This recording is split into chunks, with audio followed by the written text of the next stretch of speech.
Good morning, good morning, good morning. Thank you for joining me today. I'm going to take my mask off. You see I'm rocking a mask by 10-year-old Caden Schumann. He's going to be a millionaire in addition to being an NBA star, so I said I will rock his mask today, and I am. So this is KJ Signature sports gear. So I'm rocking it, and when he makes the NBA, I hope he remembers his mayor. So 10-year-old Caden Schumann, shouts out to him and good morning. There's a lot to unpack today, so I ask your patience. Over the weekend, a man died while in the custody of the Savannah Police Department. The details, as I know them, are sketchy at best, with a lot of unanswered questions. In accordance with the Savannah Police Department policy, the Georgia Bureau of Investigation was asked to investigate this matter from the beginning through its conclusion. Therefore, the City of Savannah and the Savannah Police Department cannot comment beyond that which has already been released by us. And future notices and updates will come from the GBI. I have been in contact with the family of the deceased gentleman and expressed our condolences, and I assure them that we will go wherever this investigation leads us. So I ask your prayers for them during this very difficult time. And for those that are conspiracy theorists who were nowhere in the room, did not know what happened, but yet already are espousing what happened, that's just not the way we do. We do an investigation and we find out what occurred. And I think it's appropriate that the Savannah Police Department does not conduct their own investigations. So this is totally par for the course, and we'll see where it leads. Starting tomorrow, you will be able to get a COVID-19 vaccine at the Savannah Civic Center. This new vaccination site will be open from 9 a.m. to 4:00 p.m. on Wednesdays and Thursdays only. Hospice Savannah is the medical provider for the site, and Savannah Technical College nursing students will help administer vaccines. The site will offer Moderna vaccines and can give about 1,100 shots per day. So this will certainly help us as we move and push forward toward herd immunity. Visit vaccine.hospicesavannah.org to make an appointment, vaccine.hospicesavannah.org to make an appointment. Appointments are not required, but they are strongly encouraged. This site, as opposed from many, is a walk-up clinic. So make sure that vaccines are convenient and accessible to those without personal transportation. I certainly want to send my thanks again to Gulfstream, Hospice Savannah, and Savannah Technical College for partnering with us to bring this needed site to downtown. We spoke quite some time about how nice the Gulfstream site is, but then how far away it is. And Gulfstream has been right there helping us to come up with some other alternatives. We know that vaccines are the next step toward a new normal, and I am now very excited that Savannians can get their shots at this new central location.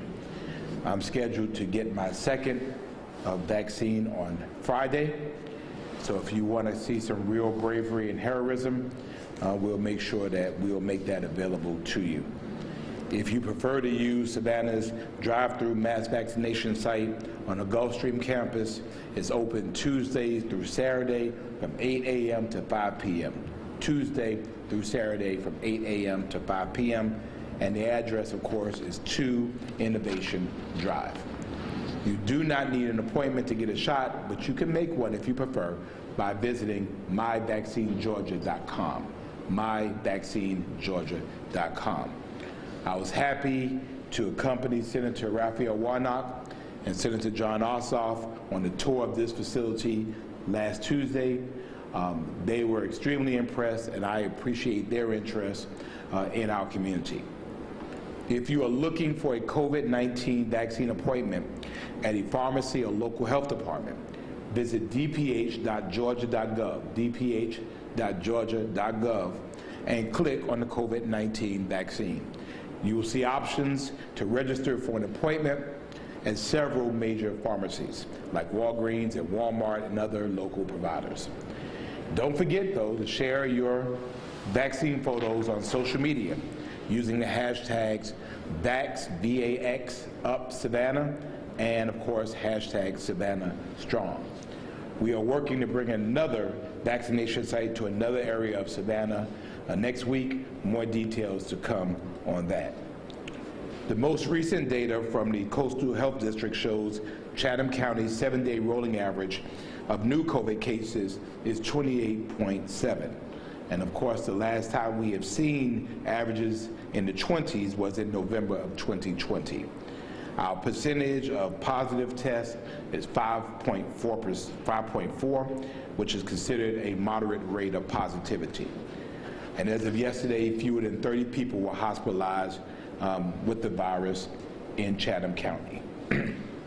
Our community transmission index is 143, which is considered still significant community spread, but it is the lowest rate we have seen in 2 weeks. So again, I think that what we're doing, our formula is working. City Manager Michael Brown continues to evaluate the current data related to the COVID-19 pandemic, and gradual reopening plans for city facilities and programs will be announced as they become available. We are working to start transitioning people from teleworking to working within our buildings, and so we will release more as that becomes available. The combination of a holiday weekend, beautiful weather, and COVID-weary folks produced an extremely busy weekend in Savannah and on Savannah streets. Folks were everywhere. Hotel occupancies were across the board, were up, businesses were packed, and again, a lot of people all over the place. Admittedly, many of them not wearing masks. And to be honest, we simply just did not have the capacity to handle this surge of people, so we did the best we could. I gave out some masks, but just too many folk. So we're reloading to try to handle that. We were made aware of Governor Kemp's 3 recent executive orders, emergency orders. One that extended the public health state of emergency and eliminated the ban on large gatherings, that eliminated shelter-in-place requirements, reduced any remaining distance requirements, and eliminated the ability of law enforcement to close an organization for failure to comply with the executive order provisions, which dramatically reduced or eliminated capacity restrictions. Our message here in Savannah remains unchanged and remains consistent with the health experts locally, statewide, and nationally. It is too early for us to start waving the victory flag. It is too early for us to do a dance in the end zone. We are not there yet. We are now facing possibly a 4th surge in cities across the nation as the infection rates of younger Americans are rising. Remember that, younger folks. These folks are traveling and they're living their best lives, and their rates are going up. Savannah's emergency orders remain in place, and our mask mandate will remain in place until further notice. We may also consider reinstating the gatherings ban and distance and capacity requirements as the science dictates. So again, we don't do anything without considering the science, so we'll see where that goes. But we are again asking our friends in the business community to voluntarily comply with capacity restrictions to not only protect their employees, but to also protect our citizens and, of course, our guests. We are asking our hospitality community to continue to require masks while within your establishments, and we are asking our citizens to support businesses that are taking the necessary steps to keep us all safe. And I've said on times before, if a business is not trying to keep me safe, then I'm not going to patronize them. And I think that should be the same thought. There are businesses who are keeping the faith and they're following the science, and we need to support them. This year, The Savannah-Chatham Sustainability Coalition is establishing a new tradition and will celebrate Earth Day during the entire month of April, so Earth Month. Earth Month will feature virtual and small in-person events. A full calendar is available at the city's website and also at earthdaysavannah.org/events. earthdaysavannah.org/events. Earth Day Savannah is also promoting the city's transition to safe, clean, renewable energy, which will increase economic opportunity, improve community health and well-being, and protect our natural environment. To learn more about the city's clean energy resolution, of course, you can go to savannahga.gov/clean energy, savannahga.gov/clean energy. April is also Fair Housing Month, and the city is hosting a series of outdoor events and virtual workshops.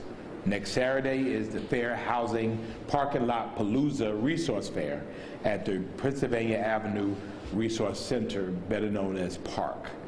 And this event is from 9:30 a.m. to 1 p.m. and will feature presentations by Georgia Legal Services, Living Independence for Everyone, which is life, and the United Way of the Coastal Empire. More vendors will be on site with additional resources and information. On Saturday, April the 24th, the city's Water Resources Department and Home Diagnostic Solutions will host a virtual workshop about improving energy efficiency at home. The Zoom meeting is from 10 a.m. to 11 a.m. and you can register to attend at savannahga.gov/fair housing. savannahga.gov/fair housing. And thanks to the thousands of citizens from all over Savannah who completed the first survey about creating a master plan for our beloved Forsyth Park. And we're asking our community again for their help. Your feedback helped shape 2 design plans that you can see now at friendsofforsyth.org, friendsofforsyth.org. You can take a survey there and you can share ideas about the designs after checking them out. You can also share your input in person at the park on April the 10th, 17th, and 24th, and we will release more information about the times. Virtual community-wide meetings hosted by city council members are in the process of being scheduled throughout April. We'll release that as well, and you can find the current meeting schedule and Zoom link to attend at friendsofforsyth.org. Additional meeting dates and times will be added as they are scheduled. The Trustees Garden Club is fully funding this project. The city is helping to gather needed input to ensure that we protect one of Savannah's greatest and best known assets, and at the same time allow it to evolve to meet the demands of modern life. And so you can share your ideas until April the 30th, and we want as much participation as possible. And so we need everyone's help to make Forsyth Park the best that it can be for the next 100 years. I wanted to, again, I said there was a lot to unpack. I wanted to share an update about the fairgrounds development. As you're aware, we anticipated to have 3 updated proposals to present to the public. The city manager, Michael Brown, has been working with the 3 proposals to ensure that the proposals met the City of Savannah development standards. The developers have requested from the city 60 additional days to revise their proposals, and we will honor that request. I want this to be right, and I do not want to present any proposal to the public until the proposals meet the city standards, and we want to give these developers the opportunity to be able to do that. And finally, on Thursday, the City Council will vote on whether to grant a special use permit for a 12-acre plot of land that the Salvation Army wants to purchase from the U.S. Department of Housing and Urban Development at 2305 Augusta Avenue, which formerly housed the Francis Bartow homes. Over the last few months, this decision was delayed twice, once to identify other properties that might be suitable for this development, and most recently at the city manager's request to determine whether a conflict of interest existed from an alternate proposal that was submitted by an organization that has a financial connection with a member of City Council. The City Manager has completed his report and has forwarded it to Council.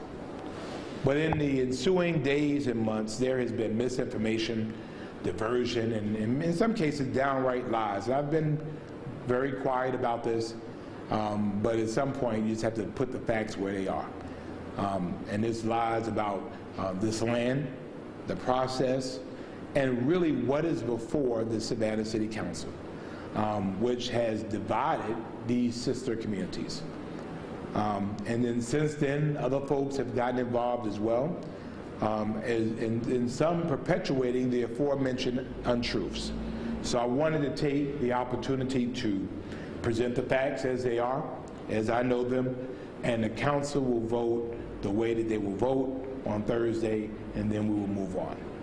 So here are the facts.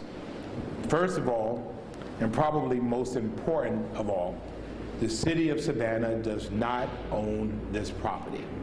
The city does not own this property.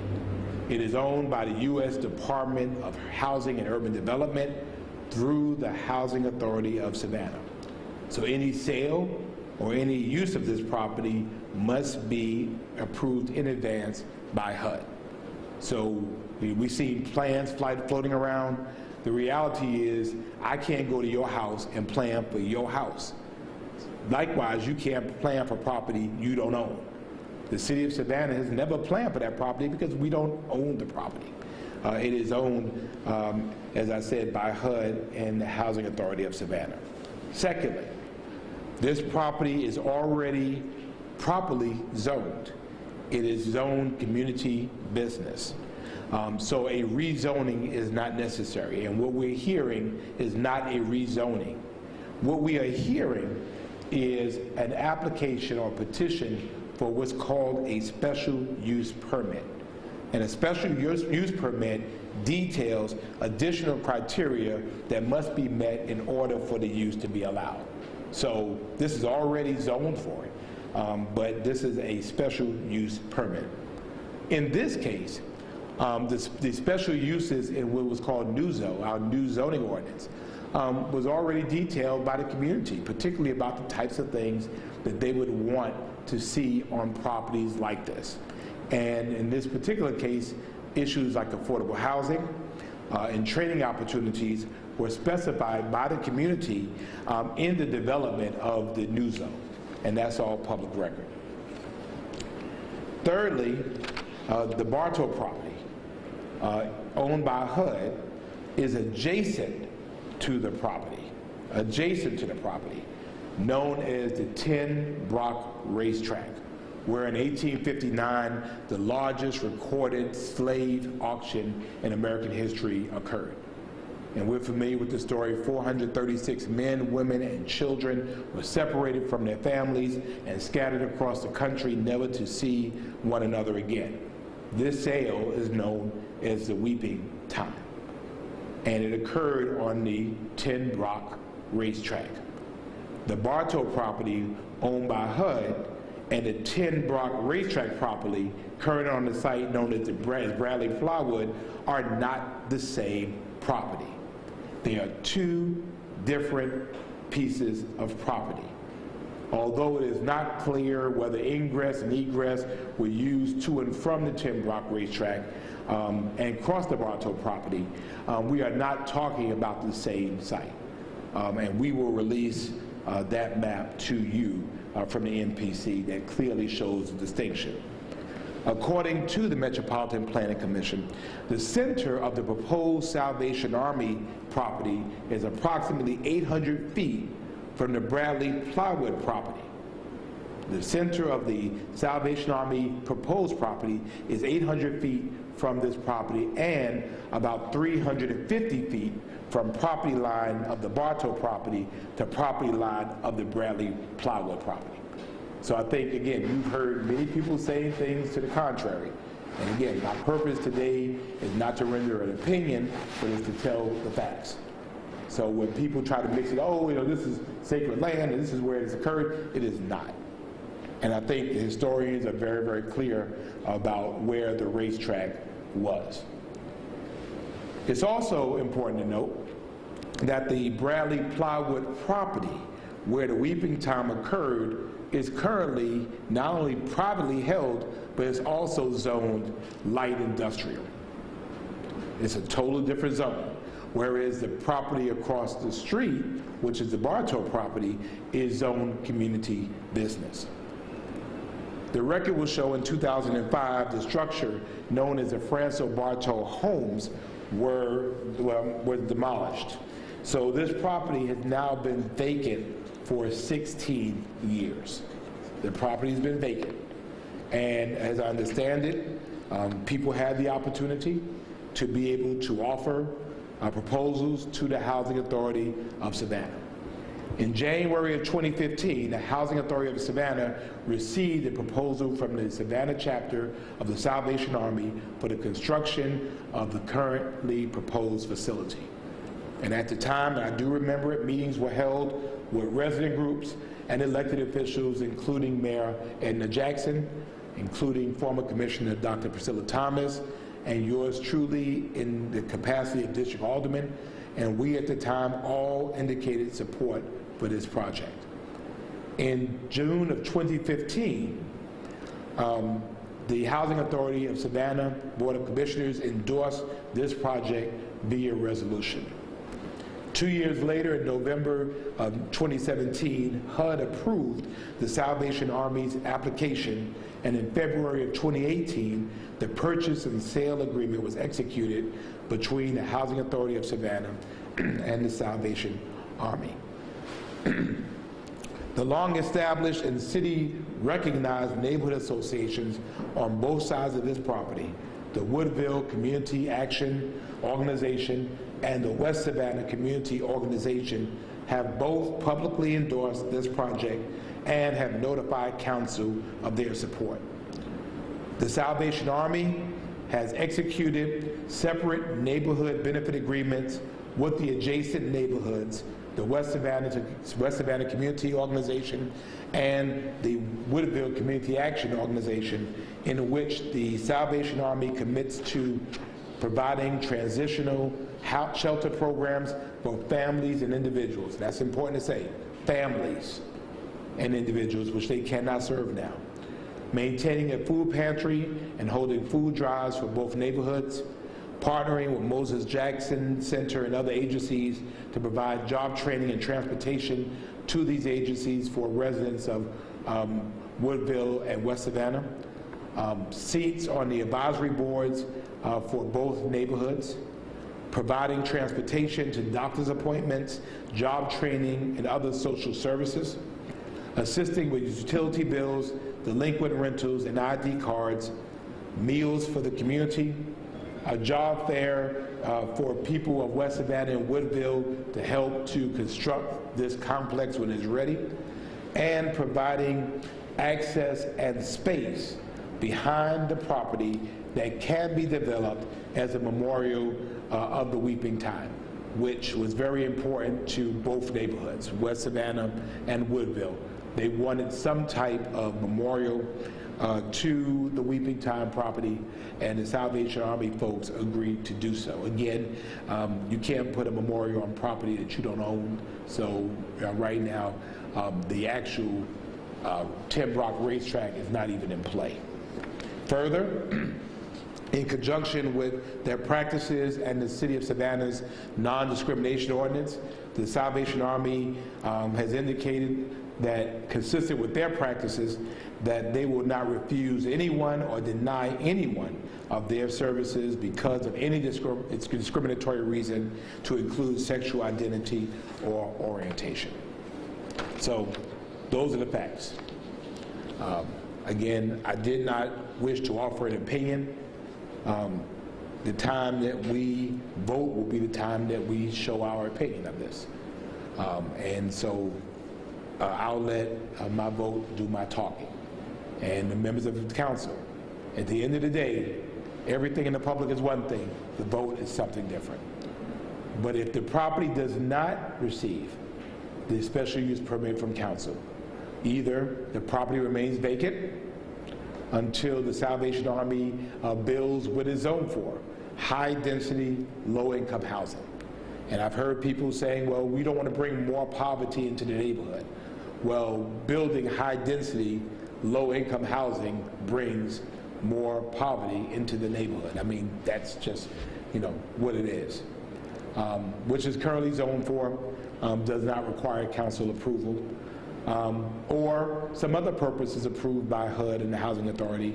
And again, the community business designation under the zoning of NUZO is exceptionally large and expansive. So those are the facts, and the City Council will decide on Thursday.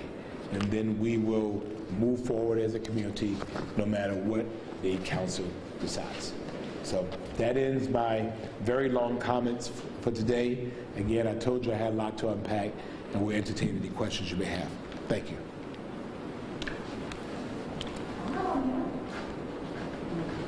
Just tradition. It is tradition. So you have to ask something. Go ahead. Good morning, Mayor. How Good morning. I'm well. I want to touch a little bit on the election bill as we go to. And, recently we're seeing all these companies. We can't hear you on the mic. Oh, and they're not on. The first rule is you turn the microphone on. Nick should have turned it on. Hello. Hello. There you go. Hello. There you go. Good morning. So we're Good morning. talking about SB 202. Yes.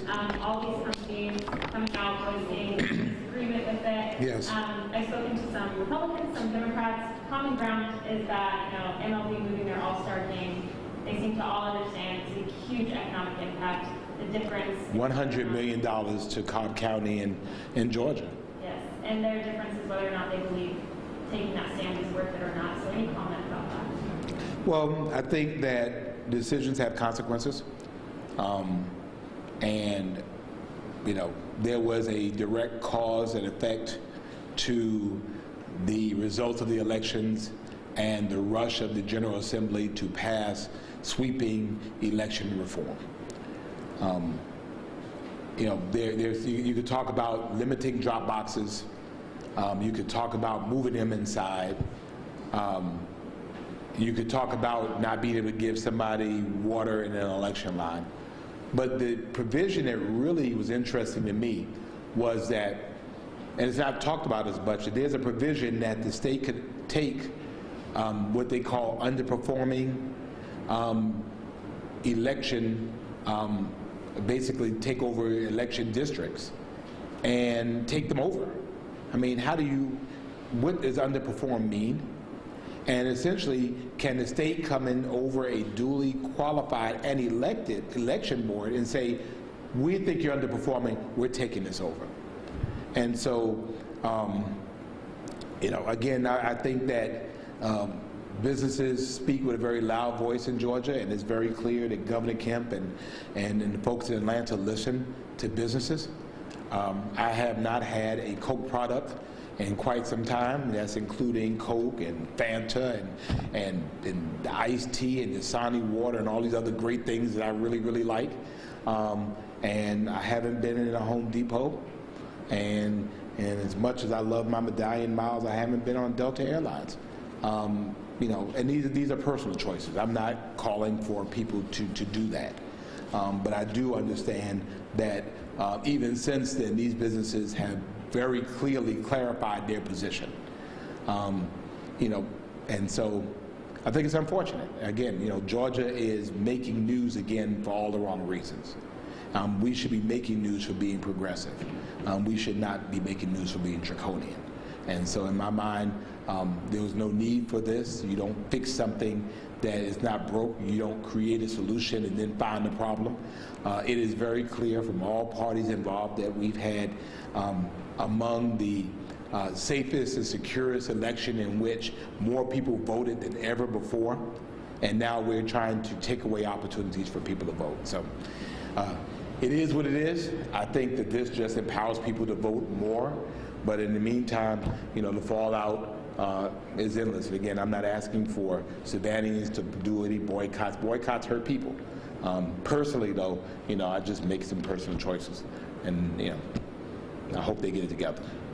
Thank you. And then last question, jumping around, you mentioned the large crowd this weekend, kind of hard to maintain. Moving forward, do you think you're going to work with SPD, maybe heighten patrol, give out more masks? I guess what are our plans now that we're entering summer? Yes, I mean, again, you all have seen, difficulty of parking, people are everywhere, and we're just going to have to amplify our response. I think we recognize that we were going to have more people. We didn't recognize how many people, and they are everywhere. Everywhere. And so that's good for our businesses, but again, we don't want people bringing their surge force to Savannah. So we have to keep Savannah safe. And again, we've done so well, not only as a resident community, but as a business community. Many of our tourist organizations have worked with us. We want to keep that going. We want to keep Savannah safe, because when they leave, we got to live here. So, thank you. Thank you. Okay, Mayor Johnson, how soon would you consider reinstating mask and distance mandates for Savannah that Governor Kemp recently took away from the state? Daily. Every day, daily. Our position is that we talk, and again, I appreciate Dr. Davis, our district health director, Dr. Rustin, our county health director, and then our friends at the CDC and on the national level. Weekly, we're talking with mayors across the country about the various trends they're seeing. We're talking with mayors across the state. And so when if the science dictates that we are surging again, then we will not hesitate to reinstitute restrictions. Thank you. Good morning, Mr. Mayor. Good morning. So I wanted to kind of go back to the investigation of the death in SPD. I know you can't compromise that investigation. There's very little you can tell us about that, but you used the phrase sketchy at best. Is that sort of an attack on SPD where you feel like they didn't necessarily provide the right details, or can you just elaborate on that? No. What happened is, there's a press release. It gives the details as they know them. And so if you're like me, anybody, you're looking, and there are a lot of blanks, and it adds more questions. And so the sketchiness is that the fact is that we're not conducting the investigation. So if we were, we would be able to fill in those blanks. So, on Saturday, I think at 1:30 or so, the police department indicated the parameters of what was going on. And again, I want the community to be very clear about what we knew. So at 3:30, I also released a version of the same details as we knew them. And again, a lot of people were like, well, what about this? Well, how do we know this? And again, the fact is we don't know. So the word sketchy is not a dispersion on the Savannah Police Department. It's just that we don't know all the facts. And we wouldn't know all the facts because we're not conducting the investigation. So I'm just asking people before they enter in conspiracy theories, as some have already, before they start casting blame and doubt. As I spoke to this gentleman's mother, I told her, to be honest, ma'am, I don't know what happened. And so, let the GBI find out. And again, one thing I'm committed to doing is not hiding anything. If we were wrong, then we will, we'll accept responsibility for that. And if there's some other cause, we'll say that as well. I think you all have known me long enough that, if it's bad news, you're going to hear it from me first. And so we're going to continue to be open and transparent, and we just want people to do the same. Just wait for the facts instead of drawing your own conclusions.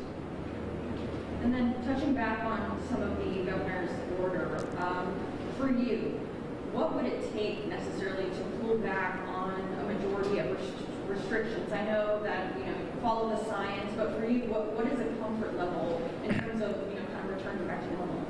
Well, we're still over 100, which was the governor's level. I would like to see it below 75. We are still in the category of significant community spread. I would like to see that to be, maybe 2 levels below. Again, significant community spread is significant community spread. And again, when you look at the trends, and they're occurring now with people who are younger, these are also the folks that are visiting Savannah and visiting Tybee and they're living their best lives, turning up in our city, and yet not wearing masks. They're in clubs, they're enjoying themselves, but yet their numbers are going up. And so I think that we have to freeze the runner at second, so to speak, and maintain the restrictions again. And we're asking businesses to voluntarily comply with doing that. And again, we're monitoring the numbers on a daily basis. Thank you. Thank you. It's magic. Good morning, Mr. Mayor. Good morning. You said you wanted questions. I got questions. All right. My first question for you is going back to new voting laws. There have been counties, cities across Georgia saying that they don't plan to enforce the no handing out food or water in line. I know it might be more of a police department question for Chief Minter. What are your thoughts on that?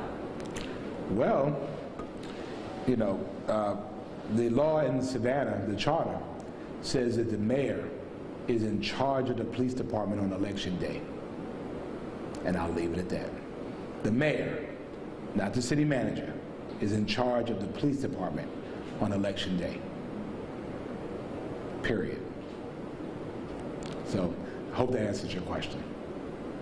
Would you be able to elaborate on that for us a little bit? Do you plan on having them enforce that? The mayor is in charge of the police department on election day. And I mean, I don't know. I mean, you know, maybe they're busy doing other things. I mean, maybe they're handing out masks. I don't know. Maybe they're handing out water to people walking along, you know, our communities that might need water. I don't know. You know, we'll have to cross that bridge when we get to it. But the mayor is in charge of the police department on election day. Thank you. And going to Governor Kemp's restrictions rolling back on Thursday, what are your concerns about the city still enforcing, you know, the restriction on large gatherings and things of that nature? Or do you have concerns about enforcing it and people coming back with, well, the governor did X, Y, and Z today? Well, again, and that's why we're not communicated with. We just hear about it from on high, and that's kind of how we get it. And again, we would prefer situations in which we're able to discuss what's happening locally. Our experience here might be different from Augusta's, which might be different from Atlanta's. We're not afforded that opportunity, so again, you know, if the conditions warrant, we might institute bans ourselves, institute capacity limits ourselves, and enforce them ourselves. And so we're prepared to do that if the need exists. And for the mass vaccination site opening tomorrow, kind of a technical question, and I apologize if this is something that you've already mentioned. I know the walk-up site for people that are driving to the site, will they be able to park in the Civic Center parking lot? Yes. Okay, I just Yes. want to make sure. No, and part of the attractiveness of the site is that it is parking. And again, it's convenient to bus lines. You know, people are familiar with the site. And you know, so I think it will be a good site. Also, we have started inoculating our homeless community using the Johnson & Johnson vaccine, which you know is one shot. And so we've been busing individuals there to get the shot. They don't get the information like everybody else does. So we're working with our homeless service providers to help get them inoculated. We have to make sure they're taken care of as well. And so the one shot works well because we don't know if we'll get them back for a second one. So we get the one shot and we make sure that they're okay as well. And how important is it to you to get the homeless vaccinated so that we are able to open up these homeless shelters again and less people will be on the streets? Well, we're a beloved community. And so we can't not forget the least of these. We cannot forget those that don't have roofs over their heads. And in our race to become, to get to herd immunity, we can't forget, we can't leave anybody behind. We can't leave anybody behind. And so some people just require a news release. Some people require social media or prodding. Some people you have to go get. And some people you have to bring it to them. And so we're committed as a city to do what we can to bring people where we need to and get the services to people who need them. And so we don't get to herd immunity unless we get there together. Once we're able to get to herd immunity, our shelters are able to open up back to larger capacities. We see less homeless on the streets. And then we're able to really get a real feel for what our homeless situation is as it relates here in Savannah. Right now, when people are complaining about the number of people and homeless people on the streets, or people without roofs over their heads, is directly attributable to the diminished capacity of our shelters, which in this case, in some cases, is 30%. And I know you touched on this before. Can you just reiterate the importance of this new mass vaccination site opening in the city of Savannah and closer to the heart of our city rather than out near Fuller? Everybody loves the Savannah Civic Center. I was there and I was reminiscing on some of the best times in my life, from Earth, Wind and Fire to Elton John. I don't know if y'all saw the verses the other night. Massively awesome. But it's a site that people know. It's a site that people feel very comfortable coming to. It's not a clinical site for those that have some fear about hospitals or clinics. And it's a site that people are very, very comfortable and familiar with. So it's accessible. You know, you can get there from Broaden Street, you can get there from River Street. You can catch a ride there, and there's ample parking not only in the Civic Center parking lot, but in the adjacent Liberty Street garage. So it's the perfect site. And really, when you think ultimately about a civic center, this is what the civic center is for. It's for the public use. And so, you know, kudos to Team Savannah, because we have used this site to address pressing community needs. We used it for testing. We used it now for vaccination. You know, all during this purpose. And, you know, we're using it for some of the county needs that are meeting upstairs. We use it for code compliance that are meeting in there. So this is still a very heavily used building. It's a very, very comfortable building. And I think that, you know, you'll see people really utilizing that site. My last question for you this morning is talking about the Salvation Army site that you all are voting on Thursday. In simplest terms, can you explain to the people at home why it is that the city of Savannah needs to vote on this, even though it is not city of Savannah property? Thank you for asking that. And I think that's probably the hardest part, because people think that we own the property. The city of Savannah does not own the property. It's owned by someone else. But there is a what's called a special use provision in our zoning ordinance that says if you want to use it for this purpose, you have to meet these conditions. So the Salvation Army have met the conditions, and it has to be approved by City Council. So that prevents people from just kind of putting stuff there. I mean, I think theoretically, you know, Salvation Army, I mean, the Housing Authority owns, they probably could just put what they wanted to put there if they owned it, if his property's owned, and then just fought it out in court, to be honest with you. But, you know, this requires us to do what's called a special use. We had that last week when we were talking about the overtime bar for an alcohol license. It was a special use it was zoned for alcohol, but it was a special use provision, and that's what we were voting on. And so, you know, it's somewhat confusing.